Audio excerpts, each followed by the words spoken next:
जय जगन्नाथ प्रिय दर्शक बंधु आपण मानक समस्त को यही नुआ भिडियो रे स्वागत जनाऊँगी। आसंतु भिडियो को स्टार्ट करवा। एबे सुनंतु। जदि घरे कौनसी लोकंकर मानसिक दुश्चिंता लगी रही था तेबे तांको द्वारा माटीर पात्र रे गछ वृक्ष को पानी देले ताहा दूर होई थाए। बंधुगण मन रखंतु, माटीरे तैयारी होइथिबा ठाकुरंकर मूर्ति घरे रखी पूजा करने द्वारा आर्थिक समस्या दूर होता एवं आर्थिक स्थिरता अच्छी था। घरे कौनसी माटी पात्र रे पानी रखी ता आगरे दीपटीए जलाइबा द्वारा मंगलकारी होता एवं आर्थिक समस्या दूर होता। घरर अगणारे पारिजात पुष्प अथवा शेफाली गछ लगाइबा उचित। यह शुभ हेबा सहित घरे सुख समृद्धि वृद्धि पाई था। हाँ बंधुगण, घर अगणारे धला पलाश एवं लक्ष्मणा गछ लगाइबा द्वारा अत्यंत मंगलकारी होता एवं घरे धनर आगमन होता है। घरर उत्तर पूर्व दिगरे कदली गछ लगाइबा पूजा करने द्वारा कल्याणकारी होता है एवं घरे सुख समृद्धि वृद्धि होता है। घर पाखरे धला अपराजिता गछ लगाइबा द्वारा शुभ एवं मंगलकारी होता है। ता सहित धन संपद को आकर्षित करिଥାଏ। घरर ड्राइंग रूम रे दुईटी माछर चित्र लगाइबा द्वारा अत्यंत शुभ होता एवं चाकरी रे पदर उन्नति हेबा सहित अर्थर आगमन होता है। घरर उत्तर किंबा पूर्व दिगरे बंशी रखिबा द्वारा शुभ एवं मंगलकारी होता है। ता सहित दारिद्रता घर दूर होता है। ठाकुरंक घरे शंख रखिबा द्वारा अत्यंत शुभ होता है एवं घरे लक्ष्मीकर निवास करिथांती। ता सहित घरे धनर अभाव होई न थाए। घरे लक्ष्मी एवं कुबेरंकर मूर्ति रखिबा उचित। यह मंगलकारी होता है एवं धन वृद्धि हेबा सहित सुख शांतिर प्राप्त होता। घरे एक आखिया नड़िया रखिबा उचित। यह शुभ हेबा सहित लक्ष्मीकर स्वरूप होता एवं जीवन रे आर्थिक संकट देखा दे न थाए। किछि कौड़ी रे हळदी लगाई लाल कपड़ा रे बांधी पैसा रखुथिबा स्थान रे रखिबा द्वारा शुभ होता एवं धन लाभ हेबार संभावना वृद्धि होता है। कलश को सुख समृद्धिर प्रतीक बोली कहा जाता एवं घरर ईशान्य कोण रे अष्टदल पद्म अंकन करी ता उपरे कलश रखिबा द्वारा मंगलकारी होता है। रोषेई घरे माता अन्नपूर्णांकर चित्र लगाइबा उचित। ता सहित फल एवं पनीपरिबा चित्र लगाइबा द्वारा घरे अभाव दूर होता है। हाँ बंधुगण, ए पर्यंत जदि आपण माने वीडियो को लाइक करना प्लीज लाइक कर दिंतु एवं चैनल रे नुआ थिले चैनल को सब्सक्राइब कर रखंतु। घरर रोषेई घरे बसी भोजन करवा उचित। यह शुभ होता। ता सहित राहु एवं केतु ग्रहंकर खराब प्रभाव पड़ी न था। घरर उत्तर किंबा पूर्व दिगरे घंटा लगाइबा उचित। यह शुभ एवं मंगलकारी हेबा सहित आर्थिक उन्नति होता है। घरर दक्षिण दिगरे केबे भी घड़ी लगाइबा उचित नुहे। हाँ दर्शक बंधु मन रखंतु, यह अशुभ होता है एवं घरर मुख्य लोकंकर स्वास्थ्य खराब हेबा सहित उन्नति रे बाधा प्राप्त होता है। जदि बहुत परिश्रम करिबा परे भी परिश्रमर फल मिलु न थाए तेबे खंडिए धड़ा कपड़ा रे किछि चाउल एवं गोटे गुआ बांधी कौनसी मंदिर रे रखिबा द्वारा मंगलकारी होता है। घरे केबे भी बुढ़ियाणी बसा हेबा उचित नुहे। यह अशुभ होता है एवं आर्थिक स्थिति खराब हेबा सहित उन्नति मध्य बाधा प्राप्त होता है।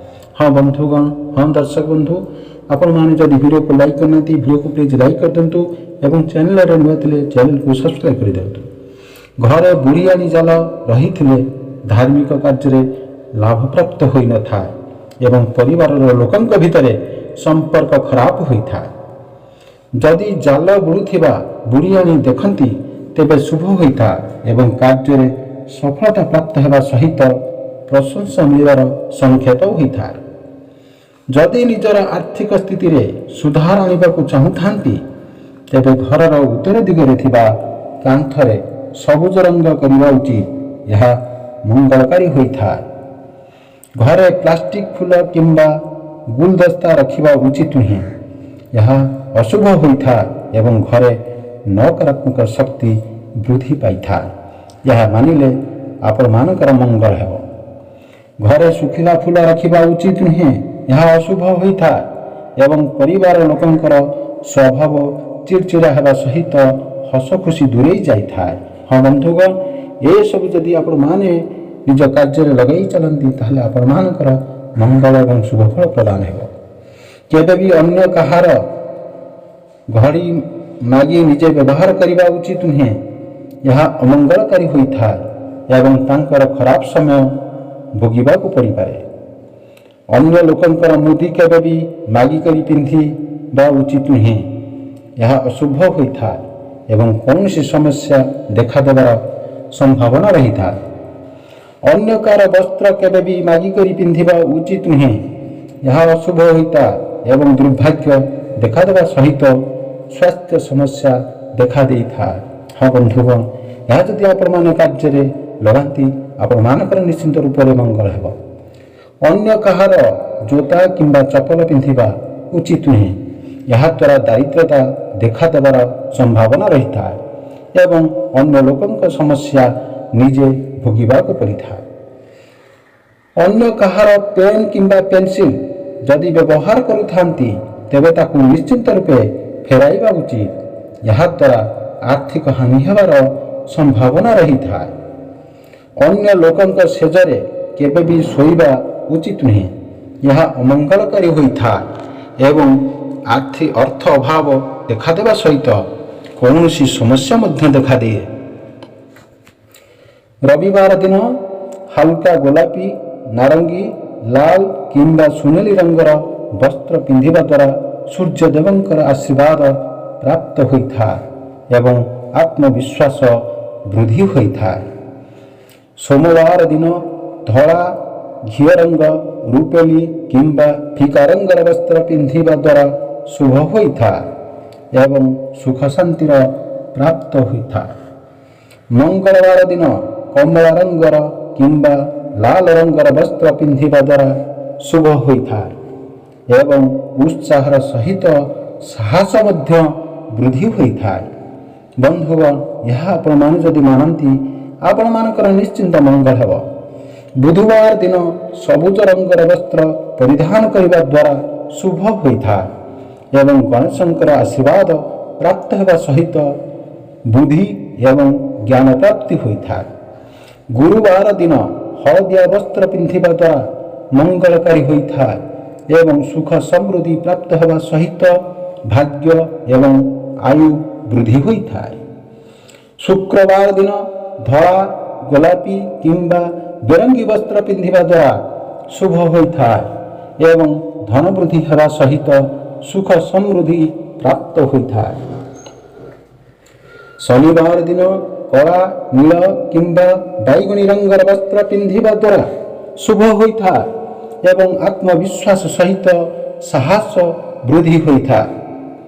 ନାରୀ ବା କୁମାରୀମାନଙ୍କ ସହିତ କଥା ହେଲା ବେଳେ ସେମାନଙ୍କର ପାଦକୁ ଚାହିଁ କଥା ହେବା ଉଚିତ। ଏହା ମଙ୍ଗଳକାରୀ ହୋଇଥାଏ। ବାସ୍ତୁଶାସ୍ତ୍ରରେ ଅଁଳା ଗଛ ଶୁଭ ବୋଲି ବିବେଚନା କରାଯାଏ। ଏହାକୁ ବ୍ୟବହାର କରିବା ଦ୍ୱାରା ନକାରାତ୍ମକ ଶକ୍ତି ନଷ୍ଟ ହୋଇଥାଏ ଏବଂ ସକାରାତ୍ମକ ଶକ୍ତିର ବୃଦ୍ଧି ହୋଇଥାଏ।